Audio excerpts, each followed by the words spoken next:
This is Adam Schuster. I would like to welcome the members of the Council of George's Organizations to a webinar that's being given jointly by the Henry George School of Chicago and the CGO. I would like to introduce our speaker for the evening. This is Adam Schuster of the Illinois Policy Institute. He has been on staff for a number of years, and he's one of the state's most respected budget analysts. He's been looking at state government budgets for a number of years, and has come up with alternative solutions to Illinois' usual practice of pump and dump. We've had decades of experience with not paying our bills, not paying into the pension fund, and all sorts of even worse budget practices. In fact, we actually expect Puerto Rico to get its act in order before Springfield, Illinois does. Adam followed the legislative session that ended on May 31st, and I would like the Georgia's community to listen to his remarks about our state legislature. Adam? Well, thank you very much, Adam, for inviting me, and for everybody for being here.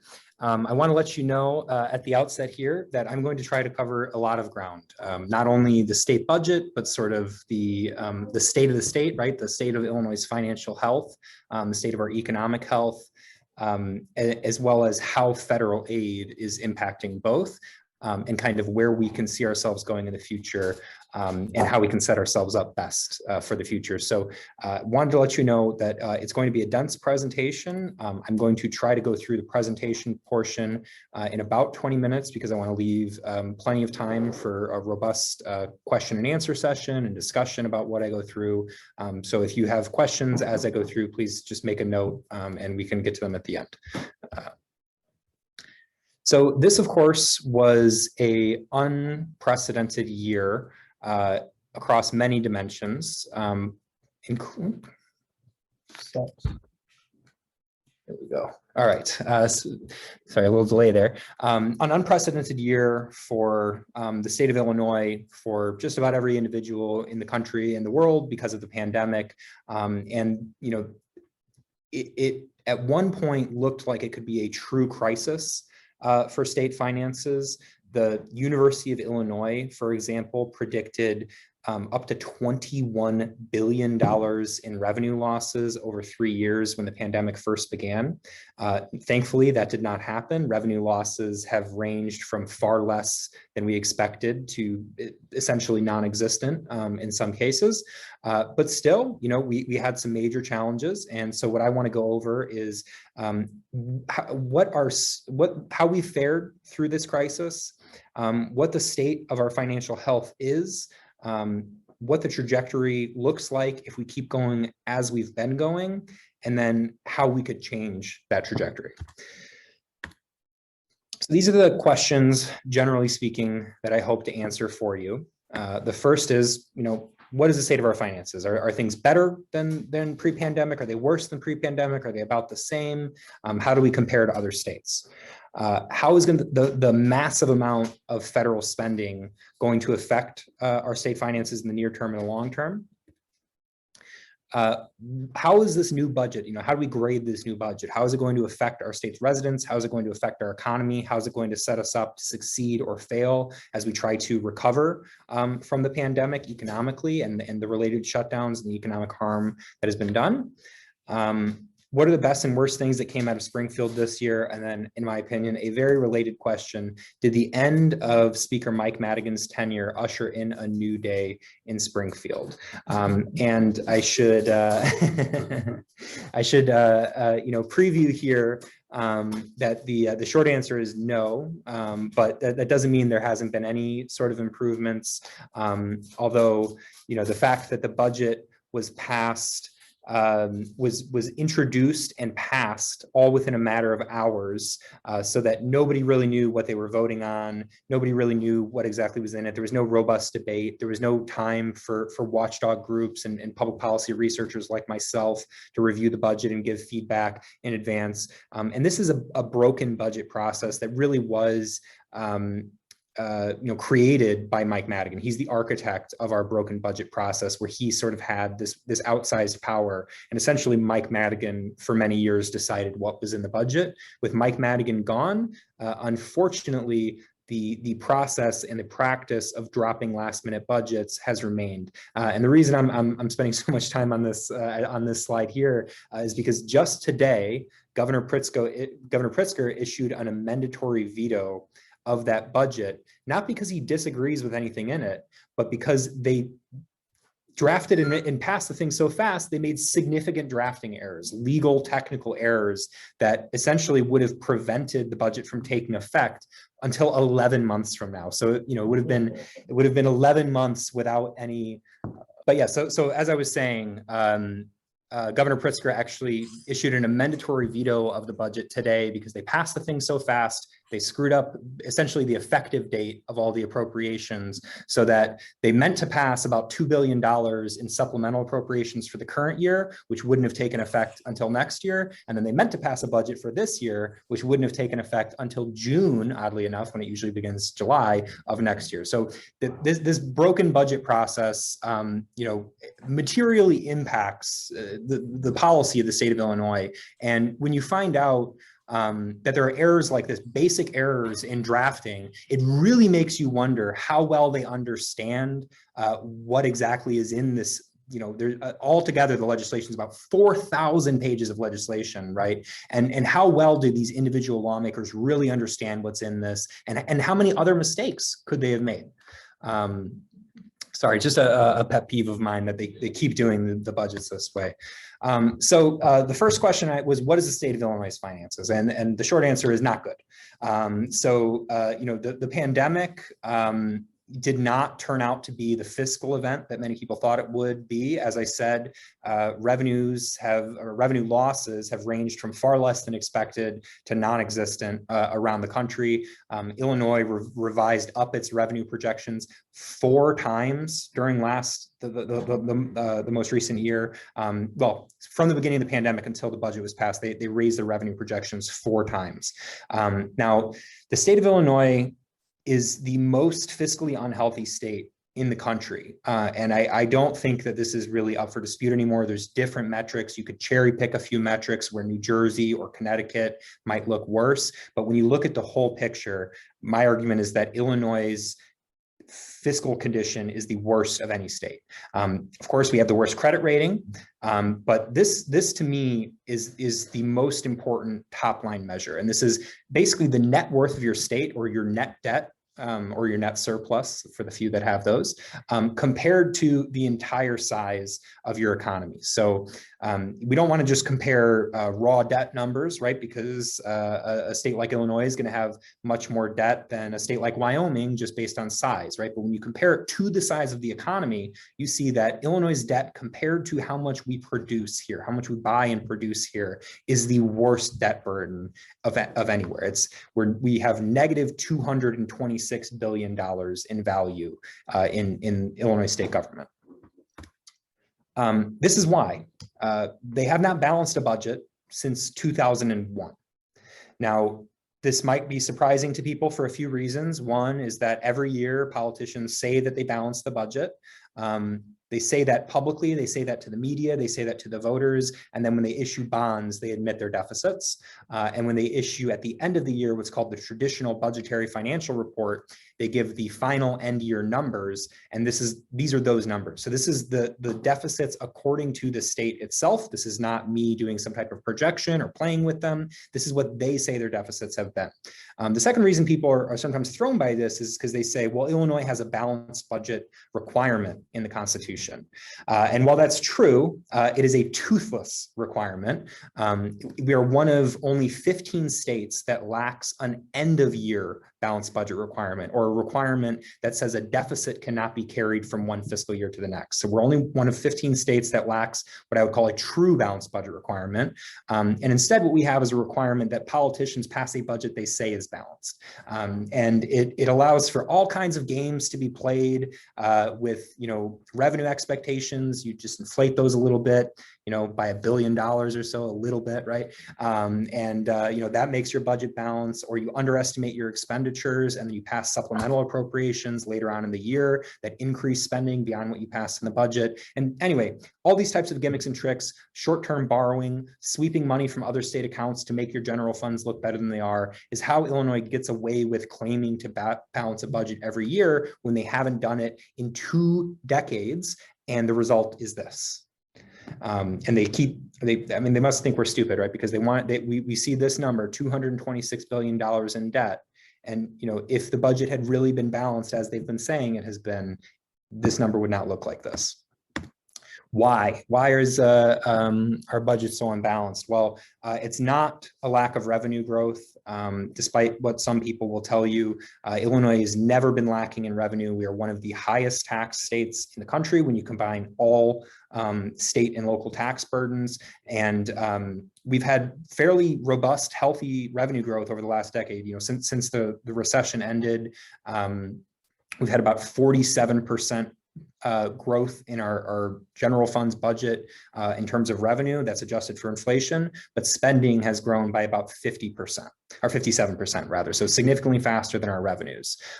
This graphic is showing sort of a counterfactual scenario. The dotted line here is how fast would spending have been able to grow if Illinois' appropriation authority was tied to a measure of economic growth. And we picked a 10-year average, 10-year compounding average of GDP growth. 33 states have some type of spending or tax cap. Illinois does not have either a spending cap or a taxation cap. But if we did, it would have been able to keep the growth in state spending in line with what our taxpayers can actually afford. And that's the purpose of a spending cap, that you tie growth in state spending to what the taxpayers' income grows as, or their economy grows as. And where has the spending been growing? For pensions, right? So this is adjusted for inflation from fiscal year 2000 to fiscal year 2021, so the current budget year. How much we spend on pensions adjusted for inflation has gone up 533% in just about 20 years. That is, another way of looking at it is that as a share of the budget in the 90s, we were spending about 4 or 5% of our budget on pensions. We now spend a minimum of 25%, and that number is rapidly approaching 30%. So pensions are crowding out just about every other area of the state budget. You can see, there's been some growth in spending on government worker health insurance. There's been some growth in spending on education. But if you take those things off the table and look at just all other spending, so that's public safety, MAP grants to help poor kids go to college, breast cancer screening and awareness programs, public health programs, all these other types of spending are actually down by about 15%.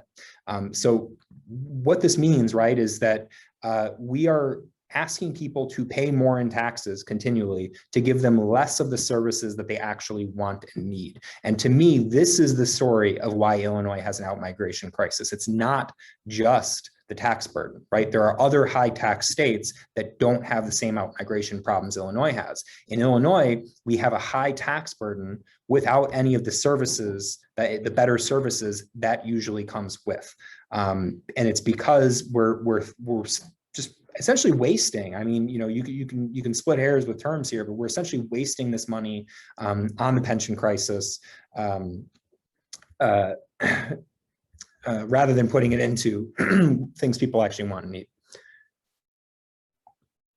You might think that the fact that we're the highest spending state on pensions, that's true both at the state and local level, by the way. We spend about double the national average on pensions. You might think that this means we have very well-funded pension systems, unless you know anything about the state of Illinois. And then you might not be surprised by this chart showing that we have the worst pension crisis in the nation. So when I say we have the worst overall financial condition, that really is because of pensions. In fact, when it comes to bonded debt, Illinois is not that much of an outlier. We're kind of in line with other states in terms of our bonds for infrastructure and other types of things. We do bond more for operations than other states. We've sold bonds to cover operating deficits or to pay down our backlog of bills, which is just covering past operating deficits. That's all that is.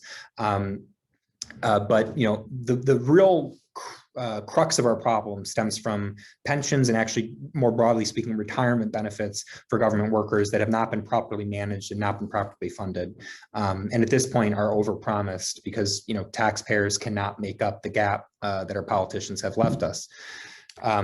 Just to put it in perspective, roughly 80% of our net debt burden is from either pensions or other post-employment benefits, which mostly means retiree health insurance. So about 80% of the state's debt burden belongs to public employee retirement benefits. I just want to quickly flag here because if you were paying close attention, you might notice that this pension debt number here is actually larger than what I said the total net debt burden was. The reason for that is because this is based on Moody's estimate of our pension debt rather than the state's.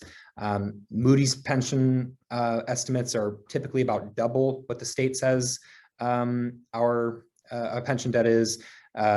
That's mainly because they use a lower discount rate. They use a discount rate that's based on a AAA bond index. So this is the rate at which we discount the future growth in liabilities, whereas the state uses its assumed rate of investment returns. The bottom line is that governments are using very rosy projections for their pension systems that are illegal in the private sector. At the same time, these governments are requiring private corporations to use more strenuous methods. Yes, hello? Everything okay? And if anybody wants to take the side of the state and say that the state's methodology is better, that's why I include these two little bullets off to the side here. So what I did is I looked at the state's projections of what it would have to pay into its pension systems compared to what they thought they would be 5 years earlier, right? So in 2015, what was our actual pension contribution? What did we estimate it would be in 2010? And I did that for every year across about a decade.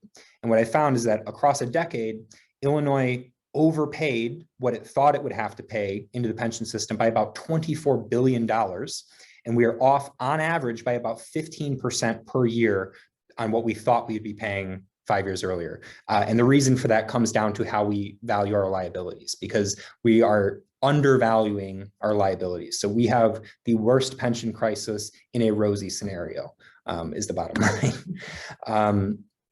Now, who's responsible for this? It's largely Mike Madigan. There's obviously been a lot of people who've helped him along the way make these decisions about state finances. But Madigan, really is the person whose fingerprints can be found on every bad decision we've made on pensions along the way. What this chart shows is from the three major rating agencies. So S&P Global, Moody's, and Fitch, our credit rating over time. And you can just track the colored lines here. And you can see that before Madigan was elected, both of the two rating agencies that gave us a rating at that time gave us the top possible rating, AAA marks.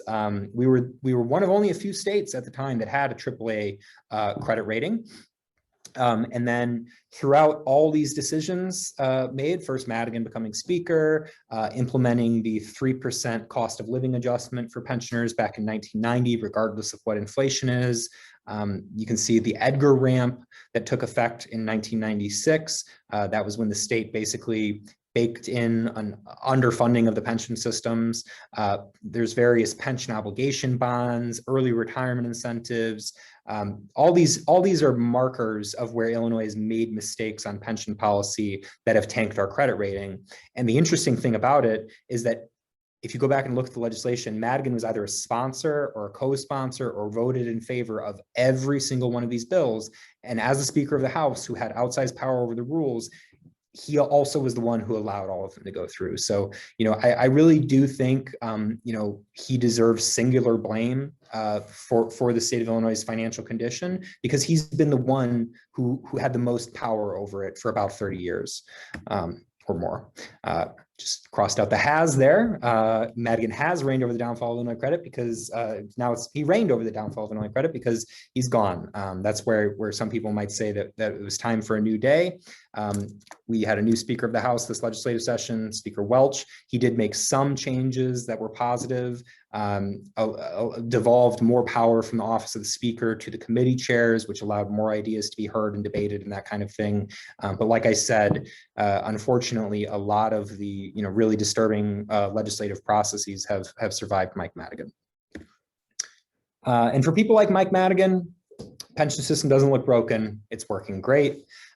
Mike Madigan, one of the pieces of legislation he co-sponsored, created a special perk only for members of the General Assembly, which essentially allowed them to, it's called banking their COLAs. So for every year they worked beyond 20 years, remember Madigan was the longest serving lawmaker of all time, for every year they worked longer than 20, they got to bank a cost of living adjustment that then gets applied 1 year after their retirement. And so I'm based on, standard life expectancy, I'm projecting that Mike Madigan will receive at least $2.9 million in pension benefits. And that's after having paid in over his whole career about $350,000. And he's going to get about 2.9 million back. Depending on how long he lives. Yes, so that's based on standard life expectancy, which I said 17 years. Of course, it is based on how he lives. This shows you the annual numbers. You can see it starts out more modest. These are also not a full year here in the beginning, but it'll roughly double after his first full year of retirement because of all those banked COLAs. So he kept working past 20 years. He gets additional cost of living adjustments, as if he had retired years and years ago. Wow. Yeah. They ended it for lawmakers hired after 2000 or elected, I should say, after 2003. But Madigan and Cullerton, of course, were grandfathered in. So after Madigan helped get the bill through in the first place. Just to really put a fine point on it, you can't tax your way out of this problem. So in addition to having the largest pension crisis and the highest spending on pensions, this is a calculation from Moody's again. They calculate what's called the treadwater shortfall. And all that means is, what would you have to pay to keep the debt from growing each year? Not what would you have to pay to fully fund the system, not what would you have to pay to shrink it, just to keep it from growing each year. And in addition to the highest spending, Illinois has the biggest gap between what we're currently paying and what it would take to make the pension debt stop growing each year. So we spend the most and have the biggest gap to sufficient payments. That in and of itself, I could also go into how economically ruinous tax hikes big enough to pay down the pension crisis would be. But this to me, should tell us it's not a problem of not putting enough money into the pension systems. You can argue whether that was part of the problem in the past. But looking forward, what are the solutions to Illinois' pension crisis? Just dumping in more money based on this graph doesn't look like a serious solution to me.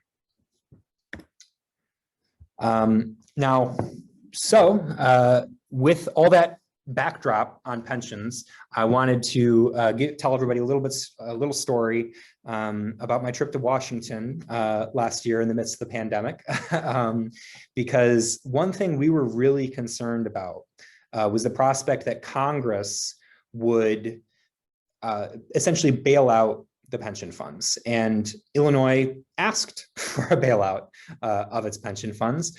The new Senate President Harman wrote a letter to Congress requesting billions and billions of dollars of bailout money, including about $10 billion specifically for the pension system to offset COVID hardship. Now, of course, our pension system has been, everything all right?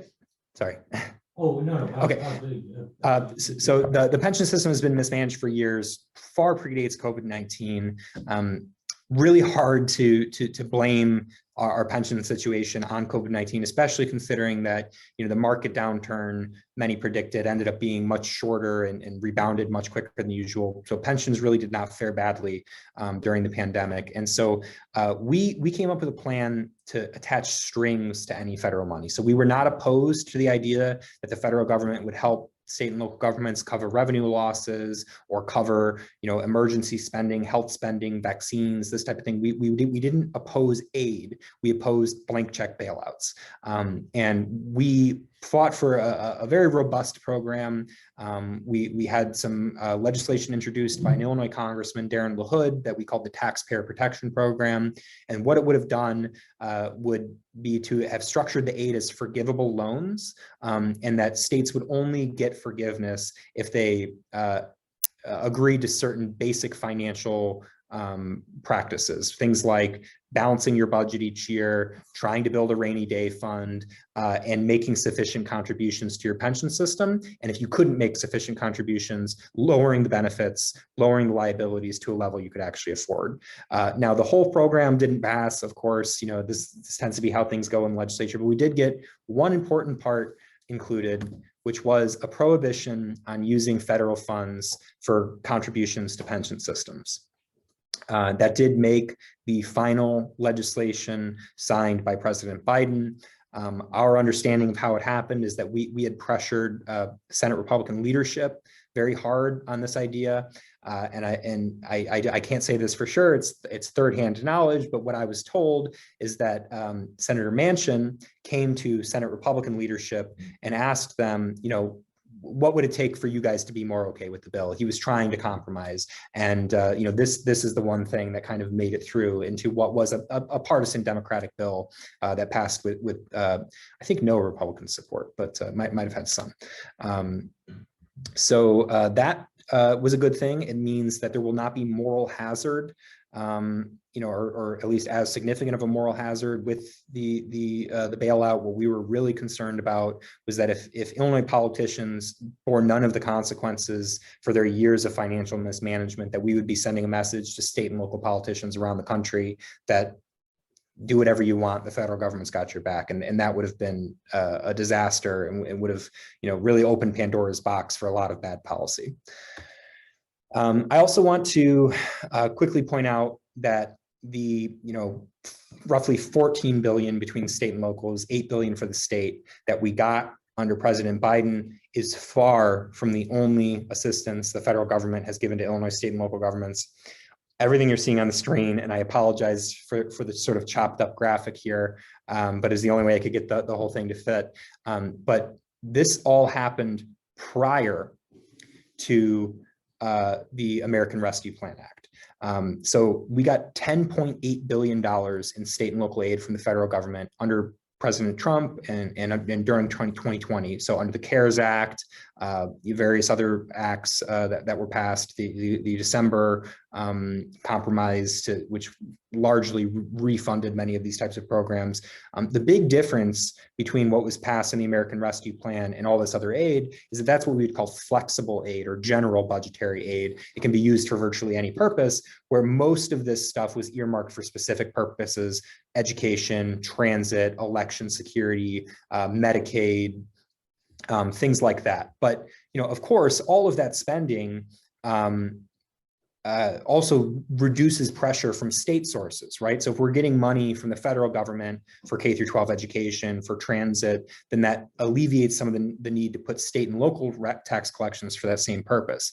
In addition, this is how the 121.64 billion, that's all federal spending during the pandemic, prior to the American Rescue Plan, so prior to January, that came from the federal government, including the private sector. So this is things like the small business loans, enhanced unemployment benefits, direct stimulus checks. And the reason I'm raising that stuff is because that bolstered incomes for businesses and individuals, which is the reason, or at least a large part of the reason, that our tax collections fared much better than they did. So, the federal government supported us directly by funding all these types of things, indirectly by funding the private sector and bolstering their incomes, which meant higher income tax and sales tax collections. And under President Biden, they now again gave us about $14 billion in flexible aid that has very, very few conditions on it, other than that it can't be used for pensions and also that it can't be used to finance tax cuts, which was not a condition we were hoping for necessarily, but makes some amount of sense. So that's the backdrop for the budget that was just passed. Governor Pritzker has seen revenues grow each year that he's been in office so far. If you go and look at a chart on the governor's website, it actually, you'll see a little bit different numbers here for 2020 and 2021, and it will look like 2020 saw a huge jump and then 2021 saw a drop.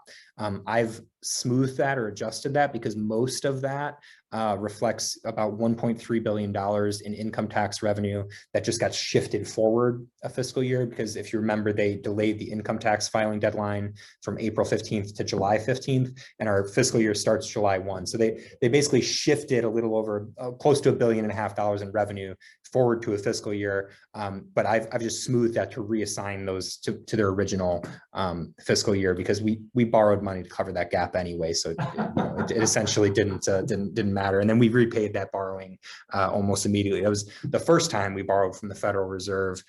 Illinois was the only state that had to borrow from the Federal Reserve to get through the pandemic, which tells you something in and of itself. Largely that was because we did not have access to private credit markets. There was a period of time where we saw a huge yield spread. In other words, the interest rate that investors were demanding for Illinois bonds was something like 3.5% higher than what they were demanding for AAA rated states. So we basically could not sell bonds in the private market. We borrowed money from the Federal Reserve to get through it. And then the federal government helped us a lot by keeping revenues up, as well as giving us direct support. I mean, the interest rates were higher than junk bonds, right? Yeah, the interest rates were higher than junk bonds. So yeah, essentially nobody wanted Illinois debt at the start of the pandemic. Before people knew how things were going to shake out, I think there was real fear that could have been the moment that, kind of caused a fiscal collapse, a sort of, we are fiscally unhealthy, but I mean a complete fiscal collapse, disaster style, and that didn't happen. This bottom bullet here, I'll actually draw your attention to first, where it says revenue expectations. So this is compared just to November of 2020. The governor's office total GRF revenue expectations, they raised the current year by nearly $4 billion. And then they raised the coming budget year that starts in July, which is the budget they just passed, by $2.5 billion. They also had $655 million in new revenue. I call them business tax hikes. Pritzker calls them closing corporate tax loopholes, but it's a change in tax policy that increases people's tax liability. So for me, that's a tax increase, right? It's very simple. $655 million in tax increases, significantly higher revenue expectations, and yet we still have a deficit of between 482 to just call it an even 500 million. We've got a deficit of about $500 million in this budget, despite the fact that we got all the support from the federal government, despite the fact that the Federal Reserve lent us money when no one else would, despite the fact that our revenues performed much better than we expected, we still have this large deficit. I also just included in here, I'll talk about that a little bit later, but also in the budget was a $1,200 raise for politicians, for lawmakers, which is the second raise they've gotten in Governor Pritzker's term. Yeah, lots of hard work. At least they're rewarding themselves for a job well done, right? A budget that had to be amended, mandatory vetoed, not weeks after it was passed, still isn't balanced. If I performed like that at work, I don't think I'd be getting a raise. But when you set your own pay, I guess that's what you get. So these are the tax increases that Pritzker proposed as part of his budget back in February. The red X's show the ones that actually went through. Although there was a small modification to the corporate franchise tax, rather than canceling the phase out entirely, they sort of froze it. So the corporate franchise tax is essentially it's a tax on paid-in capital, or a tax on the the net worth of a company, regardless of whether they're profitable or not. Most states have gotten rid of these types of taxes. Illinois is one of the few states that still has one. Pritzker actually signed a law that would have repealed it after about 4 years. And then a couple of years later, he decided it was a corporate tax loophole and didn't want to repeal it. Is that the personal property replacement tax? That's not so the personal property replacement tax is separate. Personal property replacement tax is basically just, it's just an additional income tax. And the only reason we have that weird name for it is because it replaced the old property tax on personal property. It replaced the same revenue. But no, this is a tax.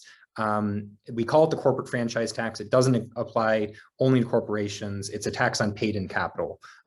So it was scheduled to be repealed entirely. But the reason I flagged it is because rather than the 30 million it shows here, he didn't roll back the reductions that had happened so far because it was on a 4-year phase out, but he froze them and said there will be no further reductions in the tax, basically. So 20 million. There are a couple of tax hikes that did not pass, that I'm very glad did not pass.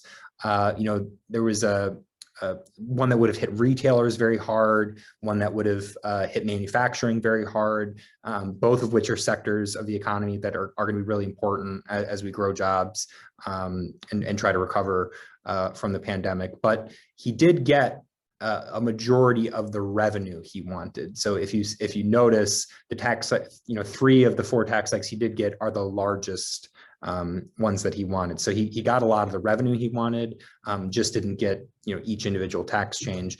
By the way, for those counting, this makes 24 tax increases under Governor Pritzker's first term in office. His first year between the capital plan and the budget had 20 tax increases. Many of those are sort of nickel and dime tax increases, but they add up, right? And so this makes 24 since Governor Pritzker took office. I'll have an article on that coming soon with a chart showing all of those tax changes.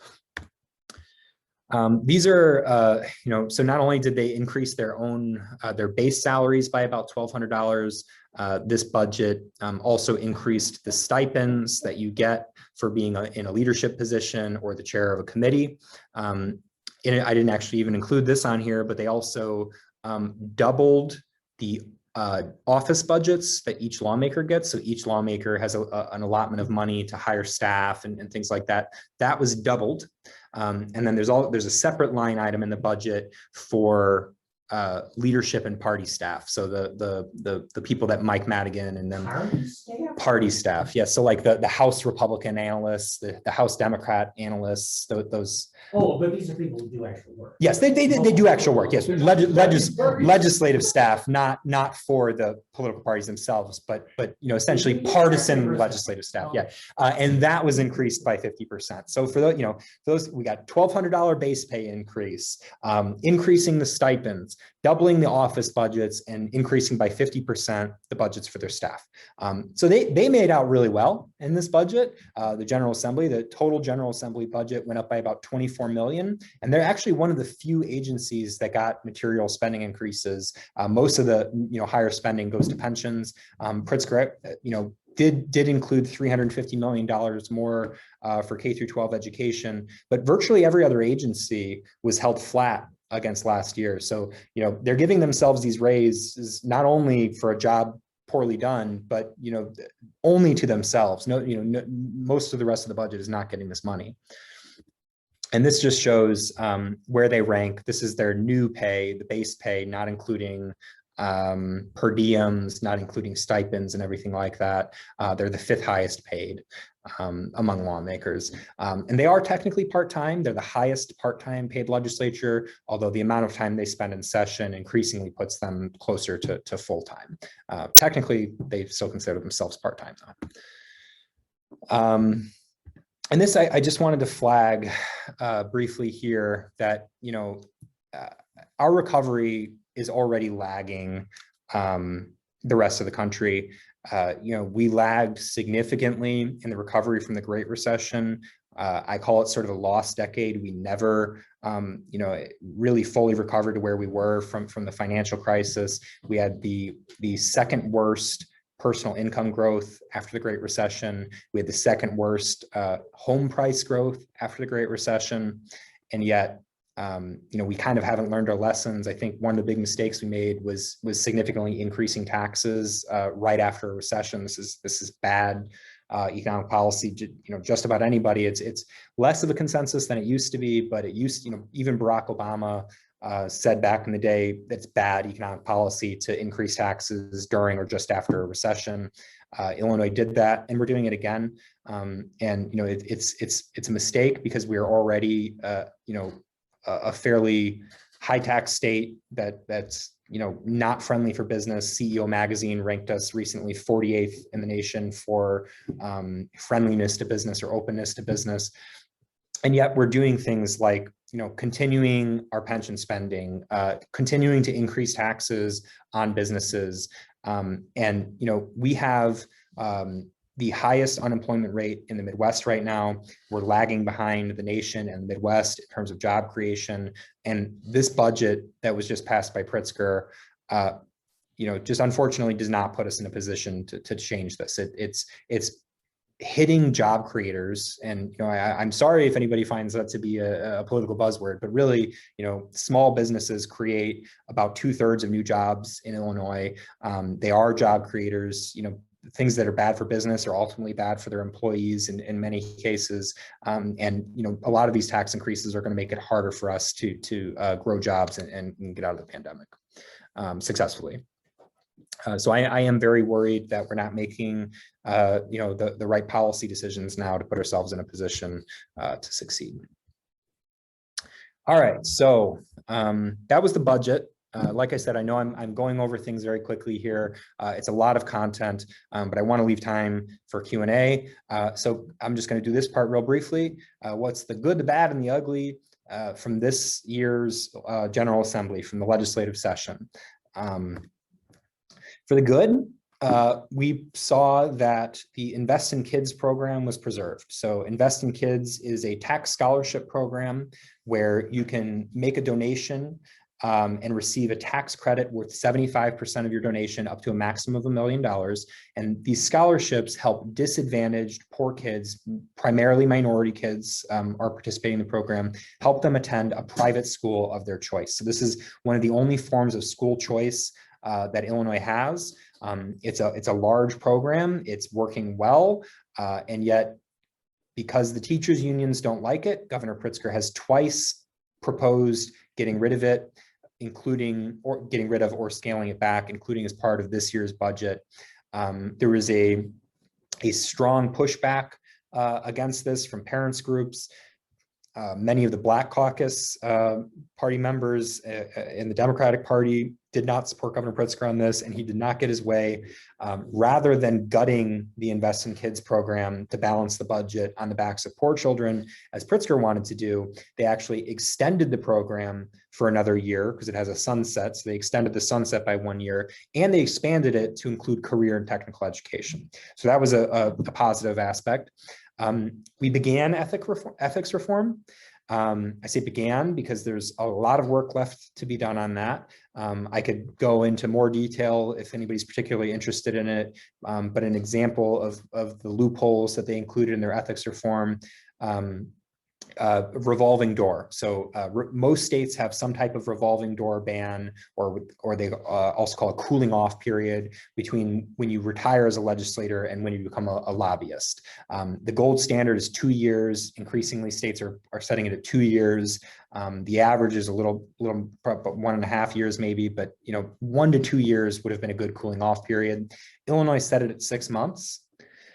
But not only did they set it at 6 months, it's 6 months to the same General Assembly, right? So right now we have the 103rd General Assembly, so the same crop of lawmakers. If it's not the same General Assembly, there's no cooling off period. So in other words, if I retire, in December at the end of one General Assembly, I can begin lobbying my colleagues in January, weeks later, the way they've written this. So, and that's true for much of the ethics reform they passed. Some of it looks good on its face. Some of it is good, and there are meaningful improvements, but there are also a lot of loopholes and a lot of work to be done.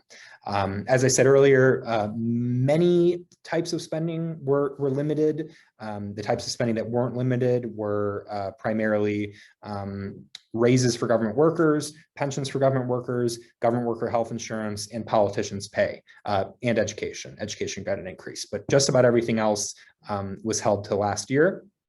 And many of the tax increases that Pritzker wanted were killed, including some that would have been particularly harmful to vulnerable sectors like retail and manufacturing. The bad for me, still 4 business tax hikes in here, still going to be hurting our recovery, and lawmakers gave themselves a raise. I don't want to harp too much on that point because it is a small dollar amount vis-a-vis the budget, but I do think it's an important signal that our politicians are sending to us about what they value. Budgets are ultimately prioritization documents, and the fact that they would freeze most spending except for giving themselves raises, I do think is a bad thing worth bringing up. The ugly. So there were a lot of good bills, good reform ideas that were killed by government unions this year. In many cases, at the last minute. There was a bill that had wide bipartisan support to have Illinois join the Nurse Licensure Compact, which is basically recognizing nurses from out of state. This is very important, particularly coming off the heels of a pandemic when public health workers, were short at many times. Definitely important if we wanted to put ourselves in a position to be successful for the next potential pandemic. It was killed because of union opposition. There was also a bill called the Classrooms First Act, again, had broad bipartisan support, many Democrats and Republicans on it, was voted favorably out of committee by Democrats, went to the House floor. The support was so strong for this bill that if every Republican had voted for it and every Democrat who was a sponsor, because something like 40 Democrats had signed on as sponsors, right? If just Republicans and the sponsors had voted for it, the bill would have passed. But the teachers unions really went scorched earth. They started, telling lawmakers they were going to primary them, pull all funding, really, threats on the floor that, strong arm threats that seemed fairly inappropriate to me. And they were able to get the bill killed. So we'll have more information on this. We're currently working on an article about the good legislation that was killed by unions this year. And I want to say specifically government unions who are very politically active and really are the most powerful interest group in the state. Just about anything they didn't want to pass and that they got engaged on didn't pass, and just about everything that they wanted to pass passed. We're still figuring out what the best name of this is, but I'm calling it right now the Labor Ratchet Amendment, and that's an example of a really ugly thing that the unions wanted that they did pass. And what this would do, they're selling it as a ban on right to work. So that's what the Democrats are saying the amendment is about, is that it's about permanently preventing Illinois from becoming a right to work state. But it does a lot more than that. It also declares collective bargaining to be a fundamental right, and goes further to state that they have an absolute right to bargain over wages, benefits, working conditions, and then there's like an other category, right? So they left this very broad definition of what they can bargain over. And then they also said any state law that diminishes or impairs, same language from the pension amendment, diminishes or impairs collective bargaining rights is null and void. Basically, you can't pass a law to diminish collective bargaining rights once it's passed. So, this only applies. Tell them it only applies to government employees, not private sector. Yes, this only applies to this portion of it only applies to government sector employees, because broadly speaking, private sector unions are governed by federal law. But I just, there are countless potential ramifications from this amendment, which will be on the ballot in 2022. We have just begun working on our education campaign to tell people what this is about. We just got done fighting against the progressive tax amendment, and now we've got another very ill-conceived amendment on the ballot. But I want to give just one example of what this could mean. So there's a provision in Illinois law currently that says when there's a conflict between Illinois law and a collective bargaining agreement, that the collective bargaining agreement prevails. So, How's that even possible? yeah, right. So an example of where that comes into play is police reform, right? We think that there's a problem with police accountability. There's bad apples that aren't being held accountable. We want to pass some reforms to increase discipline and the like. Well, if the law you pass in any way conflicts with the discipline provisions that say the Chicago police have bargained for, their discipline provisions prevail over state law. Okay. Now, what this amendment would do is permanently prevent us from changing that state of affairs, because you cannot diminish or impair a bargaining right. So one bargaining right is that they're collectively bargained, their CBAs prevail over state law. And so if this amendment passes before that provision of state law is changed, we will never be able to undo that. And we will effectively be handing the keys of state government over to public sector unions if this amendment takes effect, because we will be saying under state law that their CBAs prevail, and we will be saying in the Constitution that you can never get rid of that provision. Yeah, so that was the ugly. As I said, there will be more to come on that. I just wanted to quickly flag here the reason we were pushing that Classrooms First Act, which would have been about consolidating school districts, and this just shows the number of students served for each school district, as well as how much we spend per student on what's called general administration or district administration. So Illinois is the highest spending state on district administration. We're the only state that spent more than $1 billion in total, just in the cost of administering districts, not anything within the schools, not anything that actually goes to teachers and students, just superintendents, their staffs. We spent over $1 billion. California has over 3 times as many students. They spent 33% less. They spent 1/3 less on general administration, despite having 3 times as many students as we do. And the reason for that is just we have way too many districts serving way too few kids. And the far right column here shows you how many districts Illinois would have at the same proportions of these other states. So if we matched New York, nobody would call New York a fiscally conservative small government state. Neither would they California. But if we matched New York, we would have, hundreds of fewer districts. Same California, we'd have, 500 fewer districts. If we matched Florida, we would have 800 less districts than we do. And that's because Florida has only 1 district per county. So for each school district is a county, and all schools within that county report up to that school district. The bill, by the way, would have put the ultimate decision in the hands of parents and teachers. It would have been a recommendation for consolidation that would have had to have been approved at the ballot. And still, the teachers unions sided with the administrators to protect their jobs and prevented people from even having a choice on whether or not they want their district to consolidate. So there would have been no forced consolidation as part of our bill, and still they blocked it. Also, just wanted to highlight quickly here as I come to the end that Illinois state workers are the 2nd highest paid in the nation. There was just a huge raise in Oregon in the last state worker contract they negotiated. But this all ties together with the fact that how powerful they are, how they're able to kill legislation, pass legislation. That 80% of our debt is for public worker benefits. And I'm not at all trying to demonize government workers here, by the way. I was one myself for a while. My father is a 30-year career firefighter and paramedic.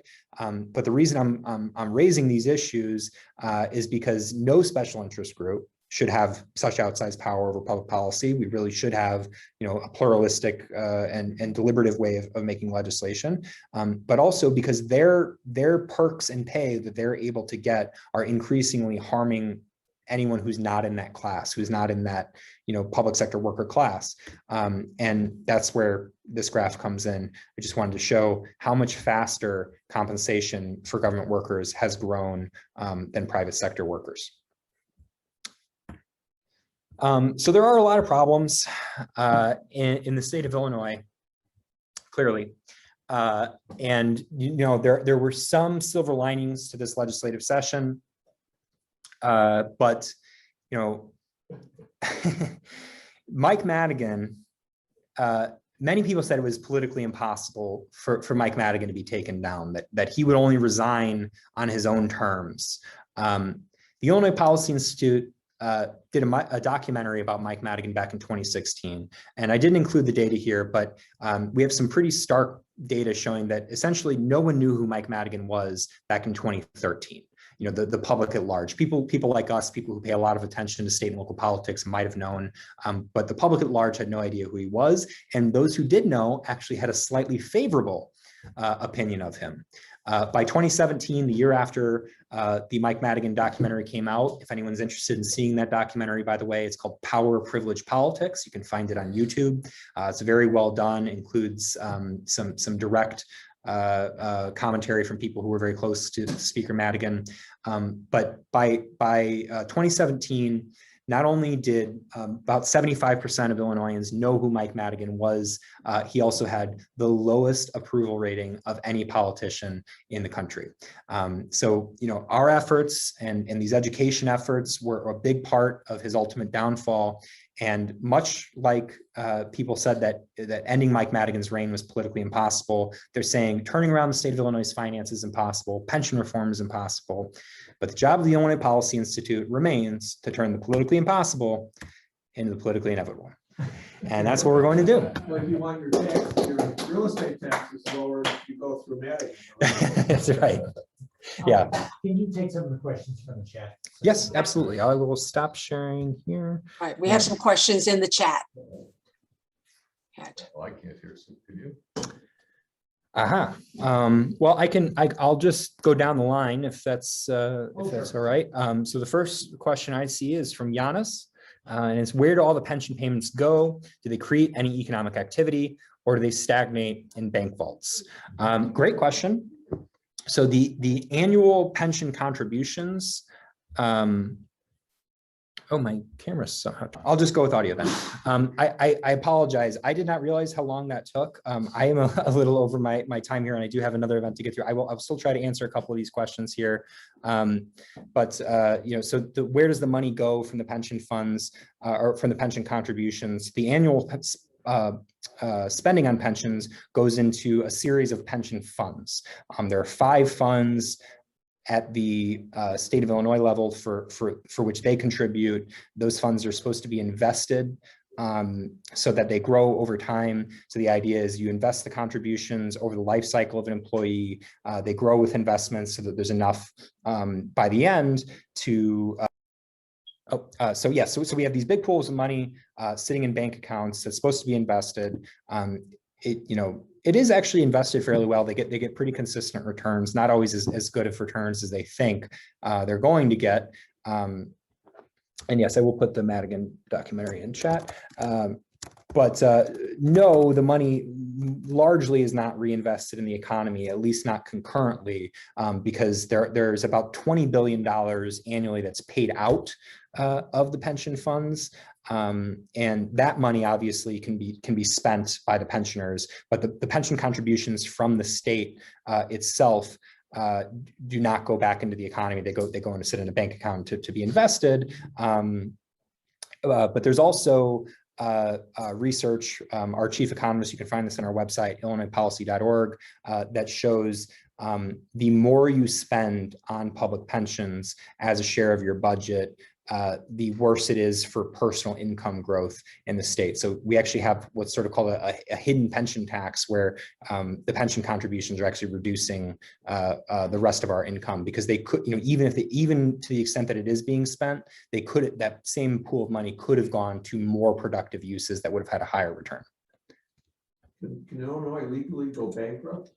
Illinois cannot legally go bankrupt. So I'll repeat the question. Can Illinois legally go bankrupt for those on Zoom? No, they cannot. State bankruptcy is not authorized currently. It has never happened. There have been state defaults in the past. Arkansas defaulted in the 30s after the Great Depression. And there are, there have been sort of managed payment schedules that kind of look like a bankruptcy, but there's never been a formal bankruptcy. It's not been authorized. And it would be an interesting constitutional question, whether such a thing could even happen. It's the only possible. Well, I will, he said it sounds like it's the only possible answer, but there are reforms that could get Illinois out of this mess. And I write a report every year before the governor introduces his budget called Illinois Forward.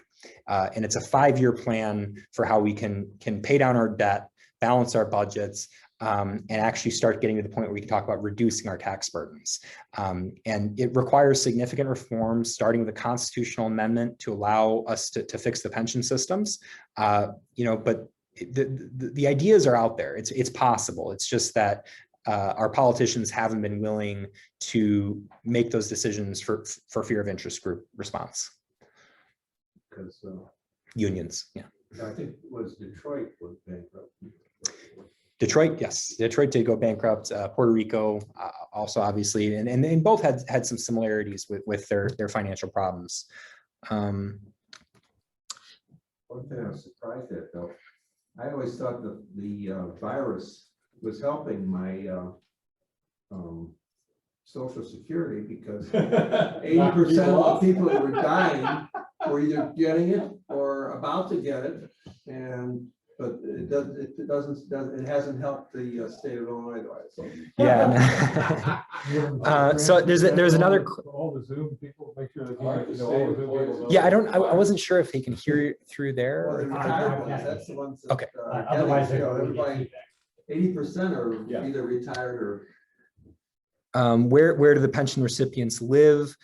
We haven't done this in a while, but if you go to illinoispolicy.org, you can find some articles on that. Many of them do leave for other states. It's not a majority, but many of them do take their pension and go to lower tax states like Florida, Arizona. Those are very popular destinations. Exactly. Yeah, they wouldn't pay tax on the pension here, but they would have to pay the property taxes and the sales taxes on and if they go to a state like Florida, not only do they have no income tax, they also have about half of our property tax rate, lower sales taxes. So they're able to take that big Illinois pension and go to another state. Trump did it. Yeah. Other question. I don't believe Mike Madigan is the only person responsible for the debt. There has to be more to it. Can you make some other guesses? Yes, I want to make clear. I don't think he's the only person responsible. I just think he's chiefly responsible. There were many governors and many other lawmakers who agreed with him along the way and allowed those decisions to be made. So the reason we have so much debt is the decisions, and if you are interested in that, I'm gonna put a couple little links here in the chat. That's Power Privilege Politics. That is the Mike Madigan documentary, and then I will also give you a link to my report, which goes over Madigan's fiscal legacy and why he is responsible, so responsible for the situation.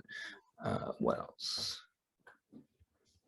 Your father was a firefighter. Does he get a state pension? So my father is a firefighter, retired 30-year firefighter and paramedic, but he lived in Illinois.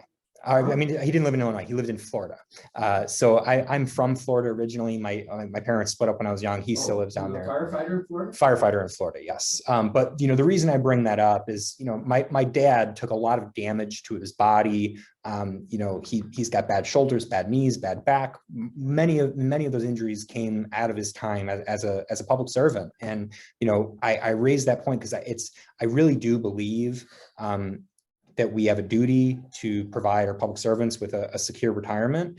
And, sometimes when people hear me talk about the importance of pension reform, they, will accuse me of wanting to take away pensions or not wanting people to have secure retirements and the like. And really it's the opposite. It's, if the funds continue as they've been going, they're going to go insolvent. And what we've promised people won't be there anyway. And so Are the Chicago employees different than the state? Chicago employees are. So yeah, Illinois has, actually the city of Chicago has 8 pension funds for which taxpayers are responsible. 4 of those 8 are paid out of the city budget, and then the other 4 are for like Chicago Public Schools, the Park District, that are related entities. But if you add up those 8 pension funds, just the city of Chicago, without including state of Illinois debt, city of Chicago alone has more pension debt than 44 states.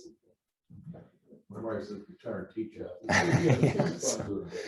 Yeah, so we do need to fix them. The plan we've put forward, by the way, would preserve every dollar of benefits earned for work already performed and would only allow changes to the future growth rate of benefits. We are trying to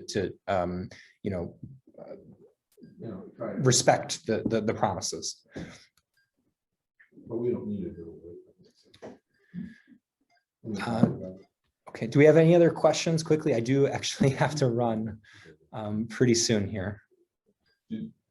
Is this a report, or this will be a report that's on your website? It's a bunch of different reports kind of put together. If anyone's interested, I'll link that to Illinois Forward. I looked at your website, didn't see anything that seemed to be this.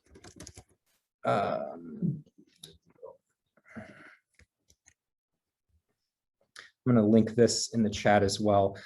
Some of the numbers in here, I just linked Illinois Forward 2022, which is our 5-year fiscal plan. Some of those numbers are a little bit outdated, only because revenue expectations are now higher than when I wrote that report. But that's actually, I'll just pull it up here. I can show you the outline of the plan.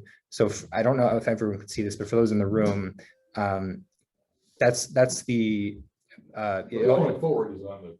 Illinois Forward is on the website. Yes. So if you follow that, I linked it in the chat, and you can also go to the website to find it. But yes, Illinois Forward is our plan, and that will go over much of the information that I went over today. Not everything. Some of it's newer stuff, but. Part of Florida, your father worked in? Sarasota.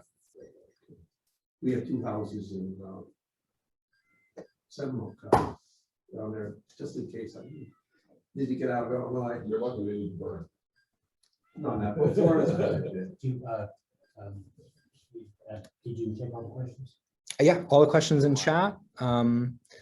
So I just want to thank you very much. I apologize for the kind of rush. I was trying to leave by 7, so I have missed my my goal, but I just got excited and talked a lot. So Thank you very much for helping us out.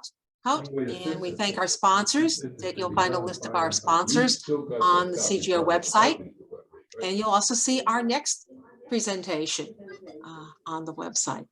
Thank you very much.